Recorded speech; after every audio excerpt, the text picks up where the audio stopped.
I'm John Hanna for CDTV.net, and we have Tom Thrush joining us here. Thanks for joining us.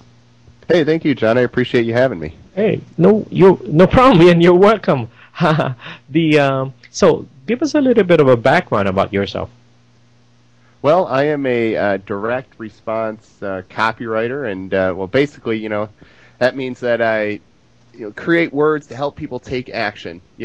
Write words to make people take action. And the one thing I hear about when I tell people that I'm a copywriter, they often will say stuff like, well, oh, you're the one that puts the parens C and then copyright 2012 at the bottom of a piece of paper and of documents, and it's oh no, that's not the type of copywriter I am. I mean, basically, copywriting is salesmanship in print, and so what I do is I help companies develop marketing materials that through the words get people to take some type of action, and of course that action a lot of times people want that to be sales, but really what I look to do is develop a marketing strategy around those words and get people to take some action to initiate a relationship, because I'm a big believer of marketing being based around relationships instead of just constantly pitching people to get you to buy your product or the service that you offer. Okay, and I'm looking at the name of your book. It's a pretty long name, but pretty much the gist of it would be Guide to Creating Powerful Marketing Materials. Tell us about it. Well, yeah, that's correct. Basically, I wrote that book because I wanted people to realize that you don't have to be a strong writer to write great marketing materials.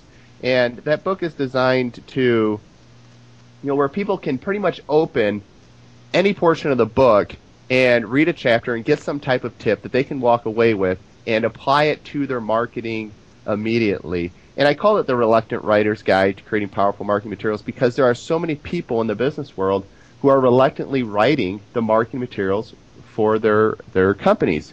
And it's something that they dread, and I just wanted people to realize that it's not something that, again, you don't have to be a strong writer. There are just certain things that you can apply to your marketing materials that can help people take action. And the problem that, just to give you a broad a broad view of most marketing pieces is that when somebody's putting together a marketing piece, the first thing that they're thinking about is, well, how can I generate a sale? And that's the wrong approach to go about writing your marketing pieces. You really want to think about your prospects. And what happens when you're thinking about, oh, how can I create a sale and how can I get people to think that my company is the greatest, that they should do business with me? Well, then you see marketing pieces that are focused only on the company. So you see these huge logos and you see the company name and it's taking up all the attention in the marketing piece. And I really encourage people to adjust their perspective on prospects and think about your prospects and what problems are they having, and use your marketing to address the problems that your prospects are having, and then deliver marketing pieces that address those problems to help, again, going back to what I said earlier, to start developing relationships, because people are not going to buy from you unless they trust you. And so you need to use your marketing to build credibility and trust, and one of the ways to do that is to use your marketing to answer your prospects' problems and give them good, valuable information.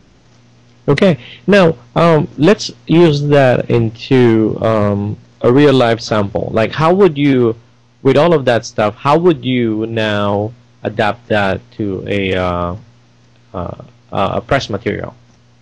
Well, I would say, the first step is you really have to start thinking about when you're talking to your own prospects and even your clients or customers, what are the questions that you're hearing over and over and over again?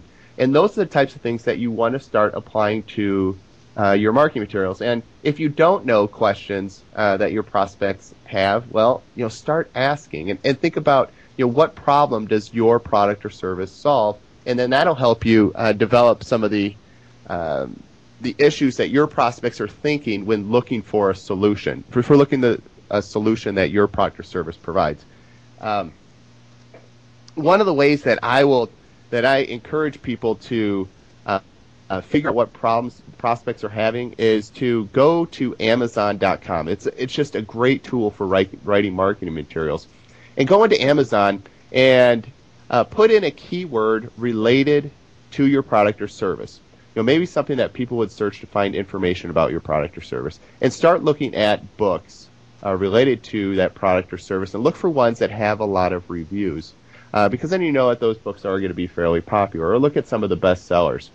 And what I encourage people to do is to start looking at the reviews and seeing what problems are mentioned in the reviews and how that book helped address the problems. And what you'll often see are, you'll see the same things over and over again, where people are bringing up certain issues that they had and how that book really helped them. And those are things that you can then apply to your marketing pieces. In addition, there's also a feature in Amazon where on a lot of books you can look inside the books, and what you want to do is go into the table of contents of the books related to topics in your industry and look at what's covered in those table of contents, because you have to think from an author or a publisher's perspective.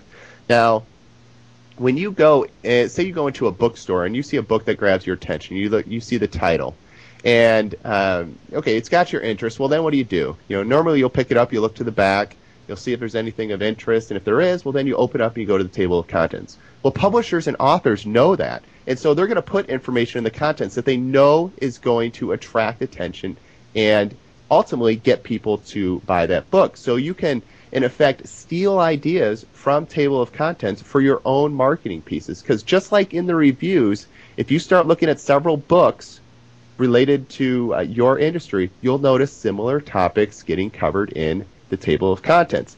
And again, those are things that you can then apply to your marketing materials. Wow, that's a pretty good strategy there.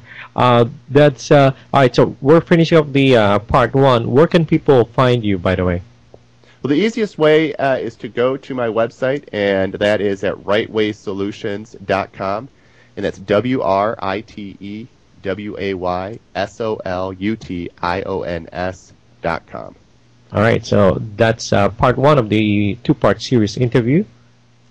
Thanks for listening. Thank you.